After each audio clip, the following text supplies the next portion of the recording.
Welcome back to Amerisogyny. I'm your host, Hannah Blue. You're listening to episode 52, Never Grow Up. I won't be dropping this episode until next week, but today is International Women's Day. So I'm wishing a happy International Women's Day to all the women around the world, especially the women who listen to me, because you're the best. The title of this episode is called Never Grow Up. And listeners, you know me. I never bring you episodes that are typical. I always throw in my own mix. A little sugar, a little spice, and some of the stories I bring are not so nice. But in the end, they all have to do with mental health. And that's my flex. I believe in being unique and not copying anybody else. Not my style. The stories I'm going to bring you today is a roller coaster, just like mental health. Sometimes up, sometimes down.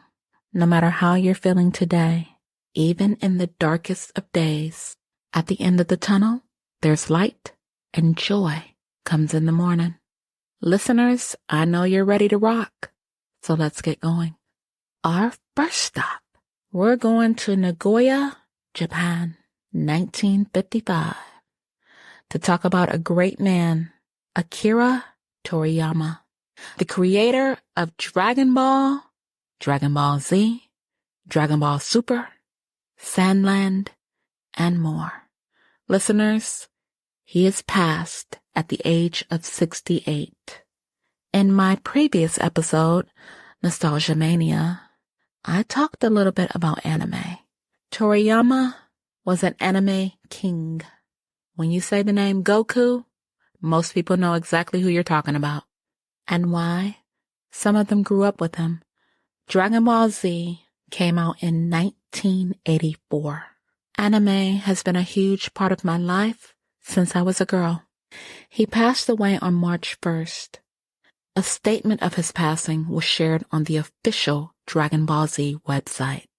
It read, "Dear friends and partners, we are deeply saddened to inform you that manga creator Akira Toriyama passed away on March 1st due to acute subdural hematoma. He was in the age of 68. It is our deep regret that he still had several works in the middle of creation with great enthusiasm. Also, he would have had many more things to achieve. However, he had left many manga titles and works of art to this world. Thanks to the support of so many people around the world, he has been able to continue his creative activities for over 45 years. We hope that Akira Toriyama's unique world of creation continues to be loved by everyone for a long time to come. We inform you of this sad news with gratefulness for your kindness during his lifetime. Funeral service was held with his family and very few relatives. Following his wishes for tranquility, we respectfully inform you that we would not accept flowers, condolences gifts, visiting, offerings, and others. Also, we ask you to refrain from conducting interviews with his family. Future plans for a commemorative gathering is not decided. We will let you know when it's confirmed. We deeply thank you for your understanding and support, as always. Anime fans, I am mourning right with you. It's almost like the passing of Stan Lee. Not only are we losing an icon, we're losing a bit of our childhoods. As I said in a previous episode, death, dying, and bereavement is a part of clinical psych, but it's so much more than that. For many of us, anime is used to help our mental health. There are so many sides to anime. It's electrifying, peaceful, fun, fantasy. You'd really have to be a fan of anime to understand the impact it has on people. And you'd also have to understand how big of a loss this is for the anime world. Rest in peace, Akira Toriyama. Thank you for sharing your vision with the world, and thank you for touching all of our hearts in every corner of the world. You will always be one of Japan's biggest stars, now immortalized in greatness. Still in Japan, folks. Japan is tired of piracy. And guess what they did? For the first time in history, they prosecuted a major overseas anime piracy site. And let me tell you, the people who ran the Chinese site B9 Good are not happy.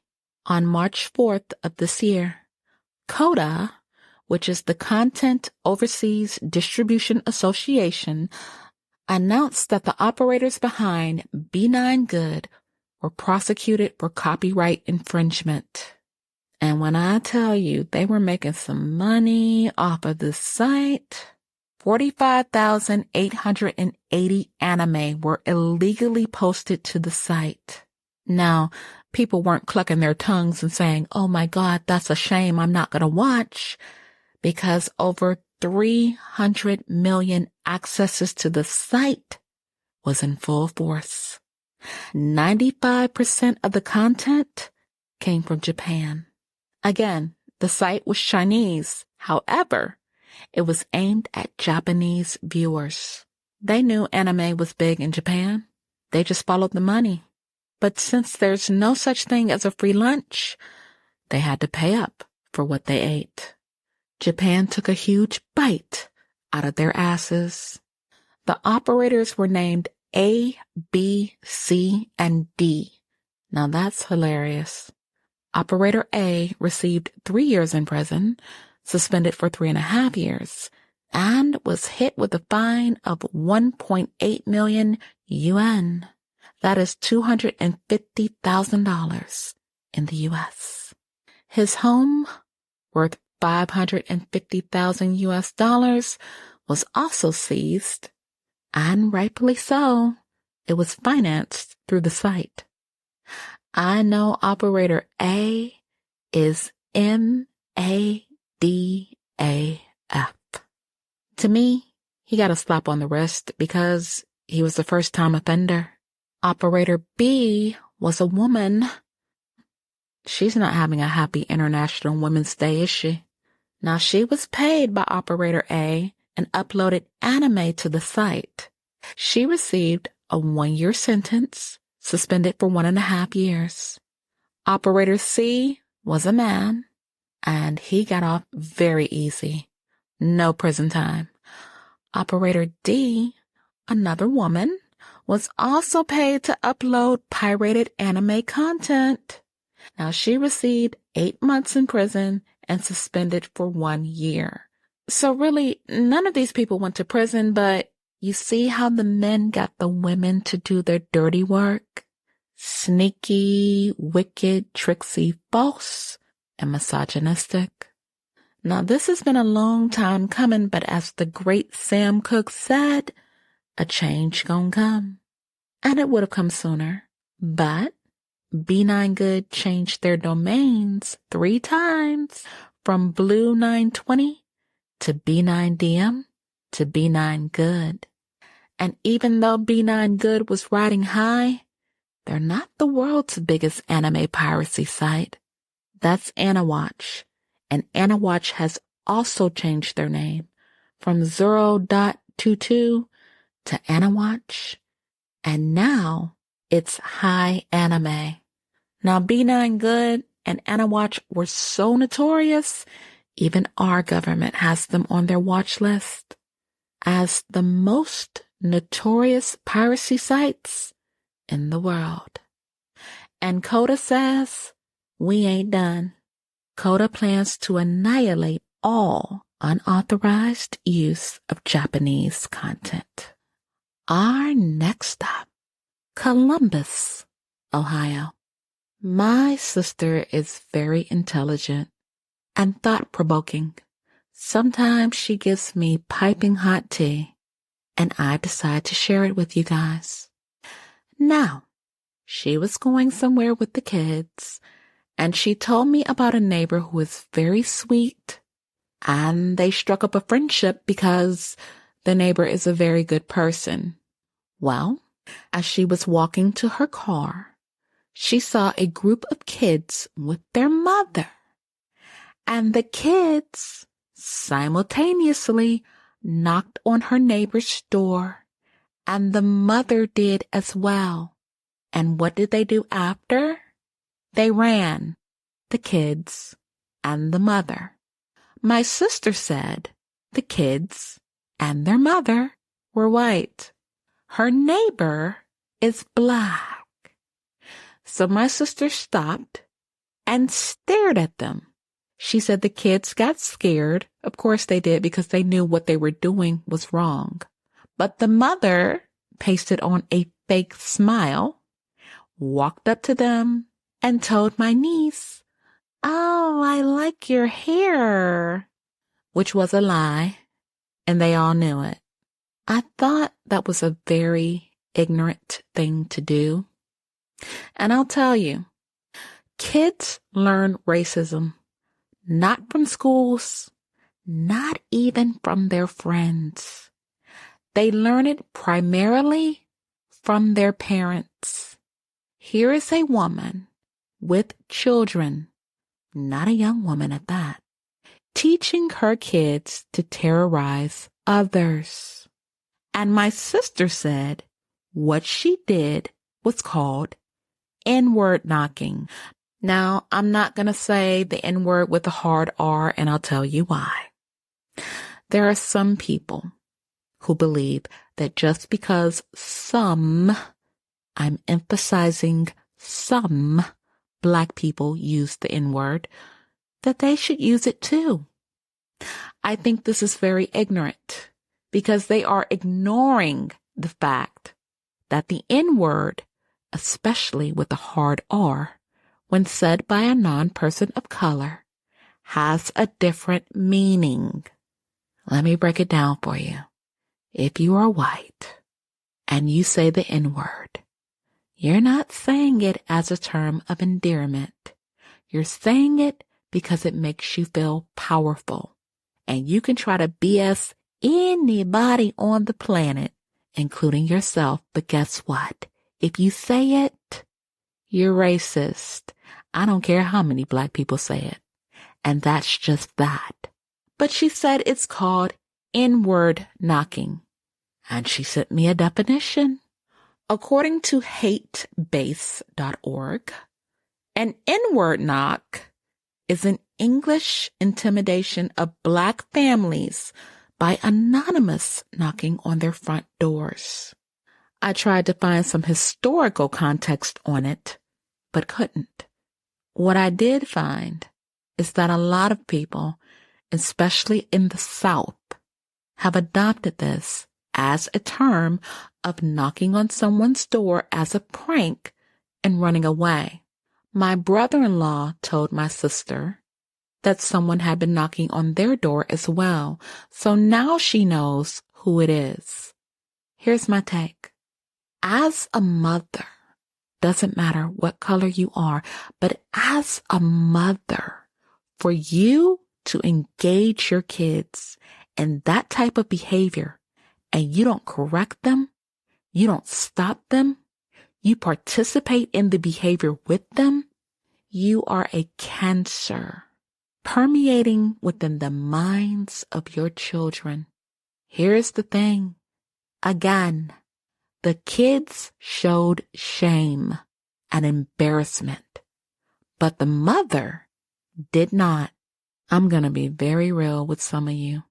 Some of you are going to come across the wrong person, and either they're going to bash your head in or they're going to shoot you dead. Now, this podcast is about mental health. Can you guess what state of mind the mother is in to think that this behavior is appropriate to teach to her children? I told my sister if I were there, I would walk straight over to that office and report her ass, because she needs to be reported. According to my sister, Her neighbor is very nice, stays to herself, doesn't bother anybody. But we know not everyone in the world is like that. And this is how trouble gets started. Why would you bother anyone who isn't bothering you? I talk about mental health a lot. I'm a woman of science, but I'm also a woman of God, and I do believe evil exists. And it's not in the color of your skin, it's in your heart. If your heart is evil, then you are evil, no matter what color you are. Clearly, this mother has some issues, and she hasn't run into the right one. And if you don't know what that means, let me break it down, because I have a lot of different backgrounds listening to me. And sometimes I may say something you don't understand, especially if you live in a foreign country. But what I mean when I say she's going to meet the right one, she's going to run into the wrong person, and they're going to whoop her ass. Now, I'm not wishing that on her. I just see it coming, because karma is punctual. I've said it before. Evil doesn't die. It ages like everything else. I'm very proud of my sister for advocating for her neighbor, but I'm not surprised. That's just the woman she is, and that's why I love her. If anyone is listening to me and you know you engage in this type of behavior or worse, you better stop, because the energy you put in the universe comes right back to you. And that's just that. How this ties into the title, Never Grow Up. Some things are cool. Some things you keep throughout a lifetime, like anime. But in this case, with the mother, sometimes you have to grow up, put on your big girl panties, be a good role model for your children, and teach them to respect everyone. Clearly, this mother hasn't grown up. Watching anime is therapeutic, but terrorizing others is harmful. So either she's going to get it together, or someone is going to get her together. Our next stop, South Africa. Why are we going to South Africa? Because I'm not done talking about trash mothers. If there is one thing I despise, it is a trash mother. And before you say, now wait a minute, isn't she a Christian? Isn't she always talking about Jesus? Yep, you're right. I am a Christian. But guess what? I am imperfect as you can get. I'm not one of those Christians that walks around acting holier than thou, as if I'm at the right hand of Jesus and I've already earned a seat in heaven. I'm very aware of my shortcomings. I am very impatient and intolerant of people who are cruel, ignorant, mean, disgusting. I don't care who you are. I like looking at sexy men. That is lust of the eyes. I curse a little bit when I'm not thinking. My point is, I sin just like everybody else. So when I say I despise trash mothers, you can take that to the bank. And thank you. But before I get into this mother, which I don't even want to call her a mother, she is a monster. I think the reason I despise trash mothers the most is because I gave up everything for my daughter. I'd give my daughter my kidney, my heart, my life if she needed it. I gave up everything for her to move from Ohio to North Carolina, because when she regressed and I was finished with my degree, I was hoping that Duke Hospital could restore her capabilities just enough so that she could live life on her own terms. I wanted more than anything for my daughter to go to college. When she was born, I was looking at brochures. Yeah, I was. And all I wanted by the time that she was 18 I knew that autism couldn't be cured. That wasn't my goal. My goal was for her to speak again and decide what she wanted to do. If she wanted to go to college or trade school, if she wanted to get married, have a family, have a career, whatever she wanted to do, I was willing to work my ass off to see that it was done. There are a lot of people who are autistic and they have jobs and friends and families and careers, and that is all I wanted for my daughter. And then as the years went by, her neurologist at the time, Dr. McCarty, was very candid and very honest with me. He said, Miss Hannah, we don't know what happened to Isis. And I'm sorry, but she's always going to be severely autistic. This was right around the time she turned 18. And when I tell you, I cried and cried and cried. And I'm not a crier, guys. I'm really not. And I remember speaking to a woman. I'm not going to say her name. I'm not going to say where she's from, due to privacy reasons. But she was telling me how I could transition Isis into adulthood as an adult living with severe autism. And I just burst out crying. And she allowed me to cry. I don't talk about my daughter unless it's on Facebook with my family and friends, because one experience on TikTok taught me not to. One of the things I hate about TikTok is, and I know I'm going off a little bit, but once I bring it back around, you're going to understand why I'm saying what I'm saying. People can take a small clip of what you say and manipulate it. So this person took a small clip of what I said and manipulated it and made it seem like I said I wanted my daughter's autism to be gone at 18. That's not what the fuck I said. Yeah, I'm cussing again. What I said was, I wanted to get her to 18. We wanted to beat this thing so that she could go to college. They neglected to screen record that. Anybody can be evil, disabled or not. And I said what I said. And I shouldn't have made a video, but I did respond because I was so angry and so hurt that someone could reach inside me, rip my pain out. But you know what? I put myself in that position. That's what social media does. When you put yourself out there, you open up yourself to toxic, mean-spirited, disgusting people.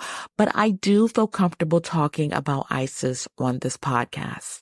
I was on another site where there were some, I don't like the word high functioning. I'll say there were some people with autism who were able to have families and jobs and everything that I wanted my daughter to have, who took offense to my daughter's story. And let me tell you, I don't give a damn. Okay? I used to love the site. But after I shared her story, things started getting a little sketchy. And so eventually I got off because there was one person I could not stand who just took it over. When you are male, people are always going to listen to them, but I digress. The point is, when I say I gave up everything, I mean it. I gave up my family, my friends. I didn't know a soul when I moved to North Carolina. I gave up a scholarship to go to grad school. I have always wanted to have a graduate degree, you guys, for my daughter. I majored in clinical psychology for her. If autism had never knocked on our door when she was almost 2, I wouldn't have gone into clinical psych. I wouldn't be an advocate right now. Autism completely changed our lives. We moved from where we were living in Ohio to go live with my sister to save money for the trip to move to North Carolina. And Isis missed her teacher and her principal, the same ones I talked about in my elopement episode, the teacher and the principal who were alerted when Isis went missing, and the principal stood up for me in the police station, and I was shocked. Listen to that episode. It's really good. Well, she missed them, and she missed them to the point where she began to regress. I remember being on the phone with the woman who sponsored the scholarship. And I said, well, ma'am, I was looking at my daughter when I was talking to her. I said, is the scholarship transferable? She said, no. You would be a licensed school psychologist in Ohio. The scholarship is for Ohio. You can't take it with you. And I was looking at my daughter, and she was staring at a wall. That's something she used to do when she was very young, before we even knew that she was autistic. And I said, ma'am, I'm sorry. I have to go to North Carolina. That was over 10 years ago. I don't regret it. Over the years, I have mourned not being able to go to grad school, but I don't regret any decision that I've made moving to North Carolina. Not the fear or loneliness, not the toxic workplace I used to be in, and the things that happened to me there. I did it all for my daughter. So I don't understand how this mother in South Africa can sell her daughter, traffic her daughter for a little over $1,000. Let's get into it. Cape Town, South Africa is where we are. The little girl's name is Jocelyn Smith, and she is 6 years old. And this story broke on March 7th, and by that time, little Jocelyn had been missing for 3 weeks. Well, her mother was arrested and charged with kidnapping and selling or trafficking her daughter. They lived in a very small, impoverished community in Cape Town, South Africa. Who outed her? Her neighbors. What disturbs me? They found Jocelyn's bloody clothing near her home. The mother's name is Raquel Chantel Smith. She's called Kelly Smith. She and 3 other people, 2 men and a woman, were charged with kidnapping and human trafficking. One of the men is Smith's boyfriend, and she claimed she left Jocelyn with him on February 19th while she went to work. There are a lot of trash mothers out there who allow their boyfriends to abuse their daughters, and I just don't understand this mindset. Yeah, I have a degree in clinical psych. I studied the brain, but I still don't understand how women like this walk the earth. The suspects did not enter a plea, and they're still in custody. The police launched a major search, but they still haven't found little Jocelyn. When they found bloody clothing and a knife, they sent it to forensics. According to prosecutors, Kelly Smith and her entourage conspired to abduct Jocelyn and intentionally sold, delivered, or exchanged her. They face life in prison, but I think all of them should get the death penalty. Western Cape Province Police said, at this stage, we do not have a child. Our ultimate goal is to find the child.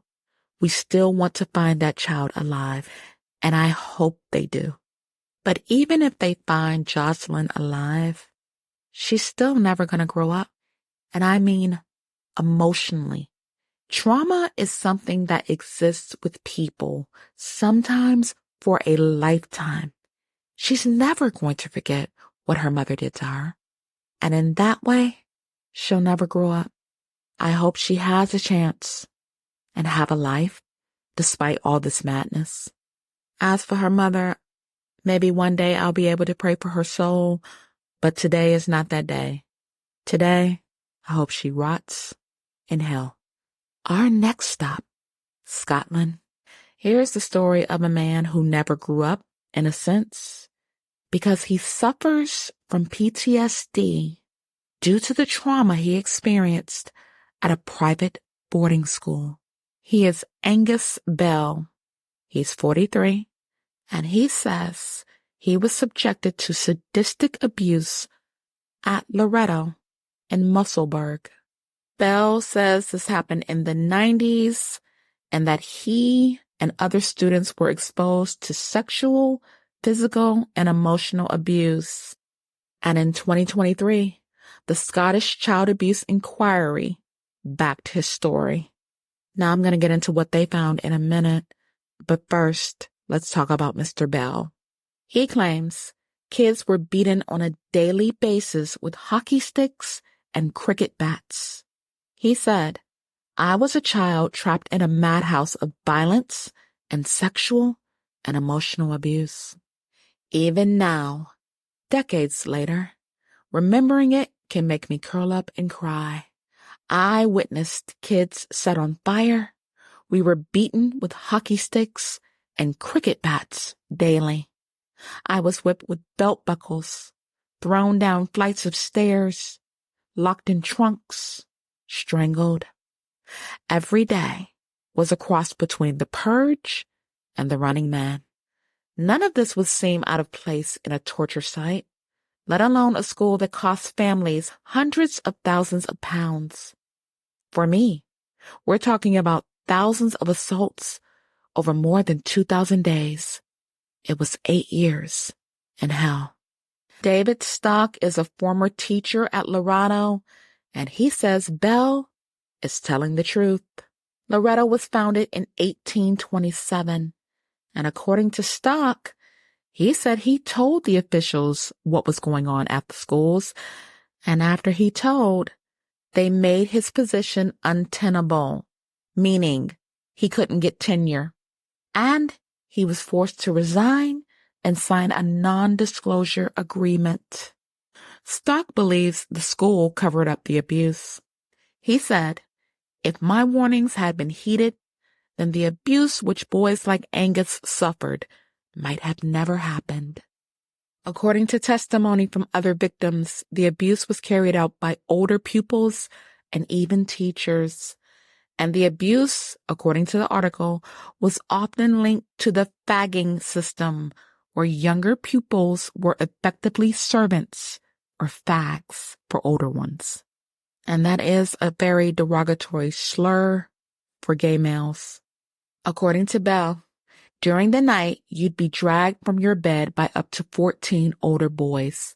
You'd be beaten and carried through the building, screaming, and thrown into a bath of cold water, your head cracking off the enamel. Remember I talked about ice baths in a previous episode on asylums? So yeah, obviously they were doing that in this very elite private school.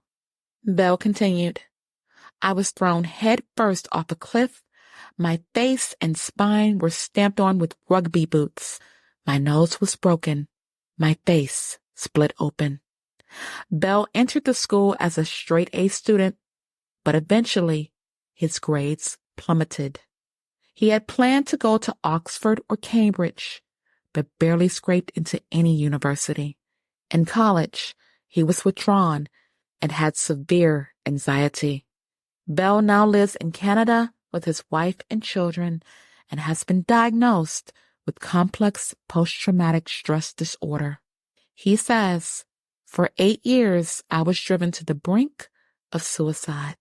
Now, Loretto was investigated, and one of the investigators, Lady Smith, shared her findings on March 5th, 2024. It seems Scotland has quite an extensive history of child abuse in its schools. An investigation was launched against Morrison Academy. Morrison's is a boarding school. Lady Smith is the chair of the Scottish Child Abuse Inquiry, and she said children who boarded at Morrison's were exposed to risks of sexual, physical, and emotional abuse. For many, those risks materialized, and the children were abused. That abuse has long-term impact. For decades, Morrison's harbored a culture of violence and emotional abuse. The abuse was primarily physical and emotional, but there was also sexual abuse. Some members of staff at Morrison's abused children both in the school and in the boarding houses. Corporal punishment was used excessively and inappropriately by staff. It was even used in advance of misbehavior taking place. On occasion, teachers indulged in mass beatings. Morrison's response to excessive and inappropriate corporal punishment was inadequate. Here's what else she found. Houses were poorly run and poorly managed. Even children abused other children. Older kids sexually abused younger kids in the boarding houses. There was a strong culture of not snitching, that means not reporting abuse, and kids who did tell were punished. What's mind-blowing? The school's reputation trumped child protection and employment and reference practices. Lady Smith also published about the abuse that went on at the Loretto School, and she's investigated other boarding schools as well. Angus Bell and the rest of the kids are prime examples of what it means to never grow up. No matter how hard they try to forget the trauma inflicted on them, they may never. They were robbed of their childhoods in a cruel and sadistic manner. Mr. Bell is suing Loretto, and I hope he gets his money. I'm never happy to hear when children are abused, no matter where they are in the world. Now, Angus Bell lived to tell his story, but our last stop is about a teen who never got the chance. We're traveling to Oklahoma, USA, to talk about 16-year-old Nex Benedict, a non-binary teenager who died one day after a fight in a high school bathroom. Candlelight vigils were held all across the country for Nex, including Oklahoma, Boston, Minneapolis, New York, Southern California, El Paso, Texas, Virginia, and more. Nex got into a fight with 3 girls in a bathroom at school.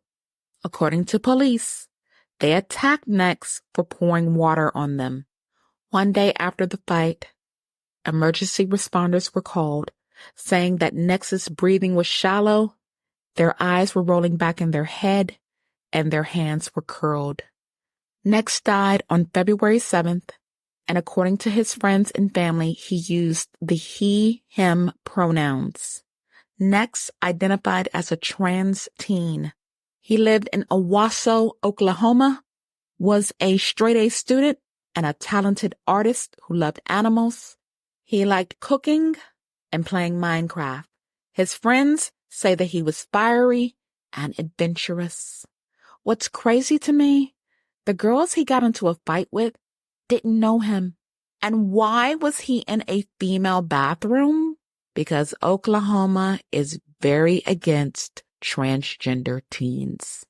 In 2022, Oklahoma passed a law requiring public school students to use the bathroom for the sex they were assigned at birth. Allegedly, the girls started picking on Nex, and Nex threw water at them from a water bottle he was carrying. They attacked him and grabbed his hair. According to Nex, they got my legs out from under me, got me on the ground, and started beating the shit out of me. Nex said he blacked out.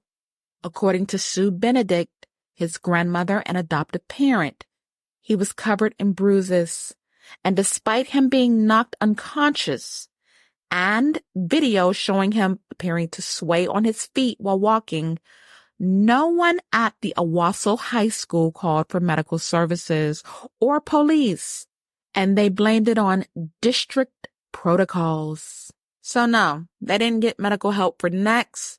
What the school did was suspend him.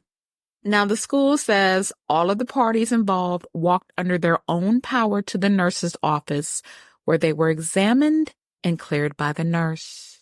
But the nurse wanted Nex to have a more thorough medical exam. So later that day, his grandma took him to the hospital and called an officer because she wanted charges to be filed against the girls. Now get this.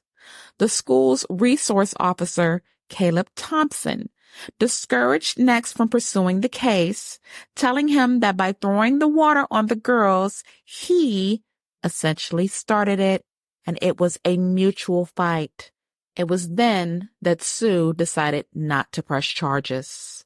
A relative received a text from Nex saying, "I got jumped at school 3-on-1. I had to go to the ER.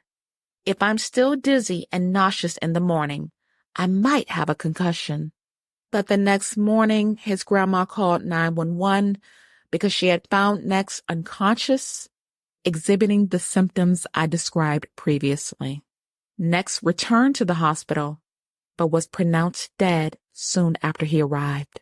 Police went to the school with a search warrant and collected written statements from the officials.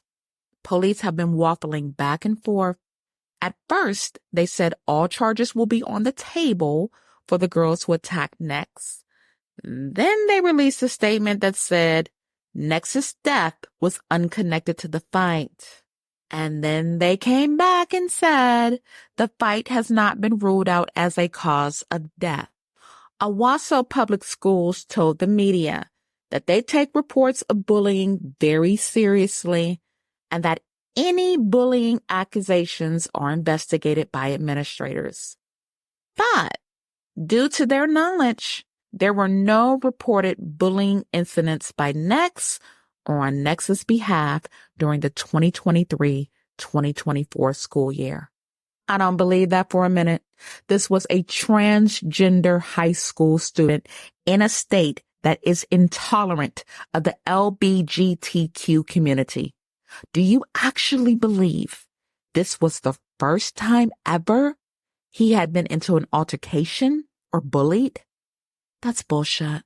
Since 2022, Oklahoma has prevented trans people from getting health care. I've talked about this in a previous episode about GOP's war on the transgender community. Oklahoma has forced transgender students to use bathrooms and locker rooms that don't align with their identity. They have blocked them from getting gender-affirming health care and has blocked trans people from legally identifying as their correct gender. Oklahoma has the highest number of bills against the LGBTQ community in the country, 54. At the heart of the hate is the absolutely evil, despicable, transphobic education superintendent Ryan Walters. Walters has been committed to attacking trans kids. In June of 2023, the Oklahoma Department of Education, headed by Walters, released a YouTube video called "Protecting Students from Leftist Social Experiments by Upholding the Law." The video portrays an alleged assault of a cis girl by a trans girl. The video portrayed the trans girl as a violent, predatory male who needed to be kept out of girls' bathrooms for the safety of cisgender girls. After Nex died, he called his death a tragedy, but he said he wants the focus to be on the basics in education and insisted he will not play woke gender games and will not back down to a woke mob. Activists around our country have called for his resignation, saying that he has fostered a culture of violence and hate in Oklahoma schools. So what else has he done? He appointed anti-trans MAGA influencer Chaya Raichik to serve on a media advisory committee for the Oklahoma school library system. Get this, Raichik doesn't even live in Oklahoma. She told the Washington Post she had one visit to the state. She is the creator of Libs of TikTok, and trust and believe, she is anti-LGBTQ. She's also a bully. She has targeted teachers who offer support for queer and trans teens by accusing them of spreading a woke liberal agenda. Tyler Wren is a former teacher of Nex. After Wren posted a video message of support for queer teens to his TikTok page in 2022, Raichik Remember how I told you how people can screenshot you? Screenshot him and amplified it, causing people to attack and bully the teacher. Oh, this happens a lot on TikTok. Now do you see why I share the story of my daughter? The most disgusting people take what you love, what you're passionate about, and turn it into ugly, sickening bullying. No matter what it is. Rachel has no remorse for Nex's death. She repeatedly misgendered him to the Washington Post, saying his death was horrible, but described gender variance as a mental illness and spoke of wanting to eradicate gender ideology from public life. She is absolutely sickening. Conservatives have no love for queer or trans teens. In addition to attacking women's rights on abortion, attacking IVF, they want to take away the rights of queer and trans kids. State Senator Tom Woods said, "We are a Republican state, supermajority in the House and the Senate. Let me stop there. Democrats, we need to change that." He went on to say, "I represent a constituency that doesn't want that filth in Oklahoma." And who is he calling filth? Nex and other LGBTQ people. That's right. He calls them filth. Let me ask you a question, America. Is this who we want running our country? People who believe women don't have the right to decide what happens to their bodies? People who believe women should not have access to IVF if they can't have children? And people who refer to the LGBTQ community as filth? These people say they want to make America great. I see nothing great about what they're doing. All they're doing is spreading hatred. According to former Oklahoma teacher Tiger Songbird, when I heard news of Nex Benedict, I found the news predictable and inevitable. The culture and climate that Republicans have fomented, where politicians days after Nex's passing call LGBTQ plus people filth, helped precipitate such a tragedy.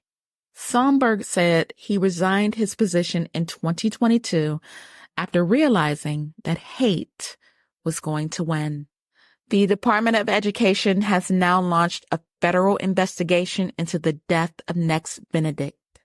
The Office for Civil Rights launched the investigation in response to a letter from the Human Rights Campaign dated February 21st. The Human Rights Campaign is our nation's largest LGBTQ advocacy group, and it accused Nex's school district of failing to respond to sex-based harassment that may have contributed to his death. Keep in mind, we still don't know exactly how Nex died, and according to his grandmother, Nex did not see themselves as male or female. Nex saw themselves right down the middle. So in researching articles that I found on his death, his identity still isn't clear, but I'm going to go with what the grandmother says. At a vigil in Oklahoma, Nex's friend said he went by he, him, and they, them pronouns. According to advocacy groups, Nex belonged to the Choctaw Nation, an indigenous nation. The Department of Education told the media it began the investigation on March 1st, but did not say how long it may take. I am saddened for Nex, his grandmother, his friends, everyone who loved Nex. And I do agree that Ryan Walters needs to be removed. He has no business being in education.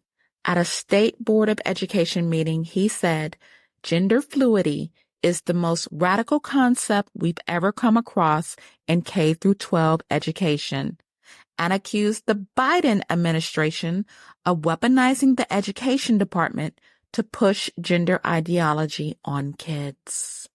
Walters said, "I will continue to fight for parents and will never back down to the woke mob. He is disgusting. I can't even imagine the number of kids who have been bullied in Oklahoma schools. Next didn't deserve to die like that. No one does. Rest in peace, Next. I hope you get the justice you deserve. Listeners, I'd love to bring you more stories, but I'm out of time. If you learned anything in today's episode, feel free to follow me on Podbean, Spotify, Samsung, YouTube, iHeartRadio, and more. The content I discussed in this episode, Never Grow Up, may be hard to hear. My goal isn't for people to agree with me on everything I say, but if I can ignite a spark of advocacy in you for people who cannot help themselves, then I've also done my job. So with that, be easy, take care of yourselves, have a good weekend, and as always, God bless.